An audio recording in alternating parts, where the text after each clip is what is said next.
Kwa jina ni Mzee Hassani Bakari Kaberwa. Na tuko pamoja na serikali yetu ya mtaa kuwaonyesha sehemu ambazo zenye hifadhi ya mtaa wetu. Kwa hivyo leo hii serikali imeshajua sehemu ambayo wanaoitawala.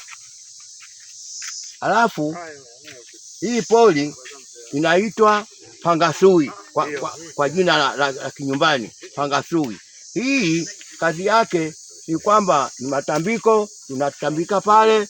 Alafu kuna sehemu ambayo yenye maji, wakina mama wanaondoka, wanakuja pale, wanachota maji.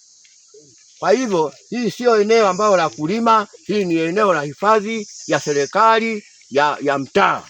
Pia miti yenye kutumika kama dawa za kutibu magonjwa mbalimbali pamoja na hali ya hewa tulivu ikishamiri katika maeneo hayo. Ni biti huu. Kazi yake ni nini? Huu kazi yake ni dawa. Unaweza ukachimba dawa hapa, mama kama hazai au tumbo linamuuma, basi anakunywa kwa kuloweka, lakini sio kwa kuchemsha. Kwa kuloweka, alafu anakunywa, kama kuna mambo mengine yanaondoka. Kuna mawe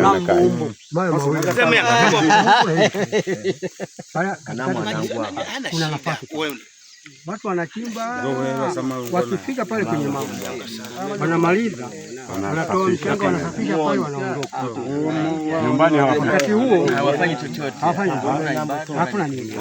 Wakati huo mwandishi, naomba ninywe maji kwa kibaya huku ni nyumbani, maji yetu tunaokunywa. Haki ya Mungu, mvua kubwa sana inanyesha, mvua hata kunajua namna gani, hata kunajua namna gani. Mkija tu mkichimba, mkishakuta yale mawe na kuyasafishia, basi mkishatoka hapo hata nyumbani hamfiki.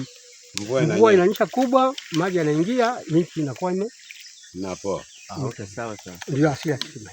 Uongozi ulioambatana na wazee hao wametoa msimamo wao pamoja na rai kwa wananchi waliopo karibu na maeneo hayo kutunza na kuenzi maeneo hayo kama ilivyo msimamo wa serikali ya Jamhuri ya Muungano wa Tanzania kutunza maliasili zilizopo nchini.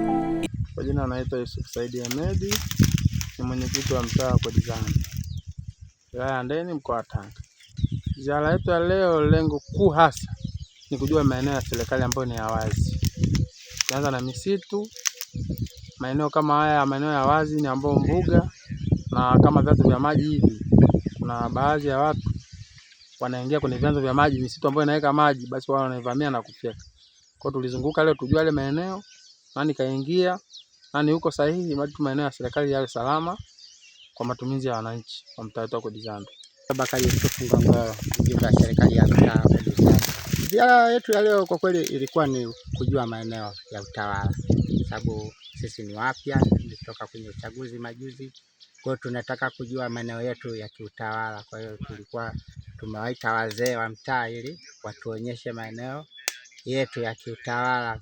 Mmoja maeneo ya kiutawala ni pamoja na yale ambayo ni ya serikali, yalikuwa imetengwa tangu mwanzo kwamba hizi ni maeneo ya huduma za jamii kama vyanzo vya maji, misitu ya hifadhi, maeneo ya kuchungia mifugo. Kwa sababu waasisi wa kijiji wenyewe wanasema walipiga kijiji katika maeneo matatu: eneo la makazi, eneo la kilimo na eneo la ufugaji. Kwa hiyo tuko katika kuangalia maeneo yale ya kiutawala. Naonyesha sehemu ambayo ni ya hifadhi ya mtaa wetu wa kitongoji cha mtaa wa serikali ya Kodizani. Kwa majina naitwa Abdullah Mgaya. Mimi ni mwenyekiti wa tawi la CCM Kodizani. Msafara wetu huu unahusu kuja kuangalia hifadhi ya Pangasui, kwa sababu hifadhi hii viongozi waliopita nyuma huko waliweka alama zao, lakini zikawa zimefutika. Kwa hiyo leo sisi kama serikali na chama tumekuja kwa sababu kuangalia tena zile alama za miaka iliyopita. Kwa bahati nzuri wazee wetu ambao wanafahamu eneo hili tunao. Ziara yetu inahusu kutembelea msitu wa hifadhi kwa jina maarufu unaitwa Pangasui.